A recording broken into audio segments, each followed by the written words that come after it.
Well, the farmland market is seeing a tightening supply in certain regions, and with a number of moving factors, buyers and sellers now looking for guidance as they do navigate the current inventory. To help us do so, David Klein with the American Society of Farm Managers and Rural Appraisers. David, always a pleasure. Thanks for joining us.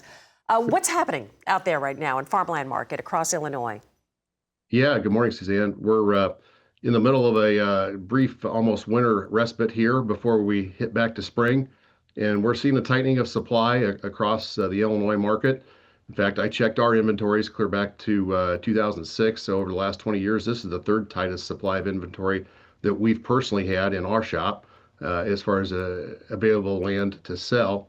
So people that are looking to buy land right now, people with 1031 exchange money or investors that are looking for a safe haven of asset for hard security type farmland being one of those.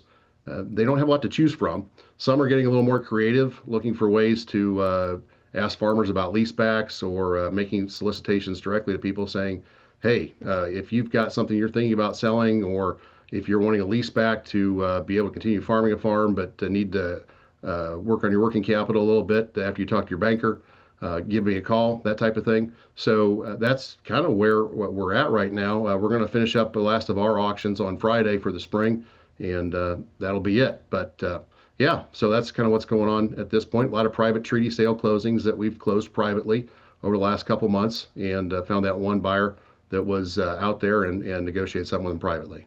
Let me ask you this, David. Signals that can help viewers when watching these online auctions and really help them understand if a farm is actually selling that day. Yeah, great question. Great question. Because we've seen some things happen with some of these auctions. There was one yesterday, 5-tract auction. The first 3 tracks were certainly at high market prices. The last 2 of them kind of sold a little bit softer. And the auctioneer came back and said, hey, we're not going to release those. We're going to talk to the high bidder. That's first of all, you got to look for verbal clues during an auction. An auctioneer will tell you sometimes if it's going to sell and you better bid now. If they don't necessarily say that, then you may need to understand that they may not hit a reserve price yet, or they need to check with the sellers to see where it's at.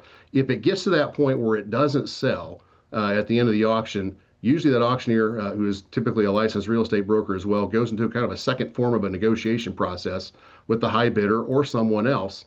And that's when everyone kind of needs to check their egos at the door and be willing to work through this and come together if they really want to sell and buy a farm. And so as a result, usually there's a price at which the sellers are willing to let it go at, and they may communicate that to the high bidder first, but then they may go down the line. If you're that high bidder, you probably got first shot at it. But if they go to the second person after you say no, that second person may say yes. And we've had that happen where the second person says yes, and then the high bidder calls us back the next day, and they're disappointed because they thought about it overnight and decided maybe they should have bought it, and then they didn't get a chance to because somebody else said yes first. So this is times where we're sometimes uncertain what's going on, and you just need to kind of keep your cool and work your way through it. So frustrating to see that happen when somebody wants that land and then misses out on that. And no going back after that unless that guy that, went ahead with that bid backs out. Yeah, and in fact, if you're an observer at an auction, and this can happen sometimes too on these online auctions, you've got to, when that happens, you've got to kind of see how things play out. We had a recent auction here where the bid got to 12,000. People left the room, kind of not sure what had happened or not, whether or not it was sold. It had not sold. They went into the back room, negotiated a price with the high bidder at 16,000 an acre, and people were out reporting 12,000 an acre is what the farm brought. Well, that's 25% below what it actually brought when they came through their negotiation process at the end. So just have to be careful when people see things that they don't, until they know that the auctioneer said sold, you don't know that it's sold. All right, David, great information as always. Appreciate you joining us. Have an incredible spring season ahead of you. David Klein with the American Society of Farm Managers and Rural Appraisers.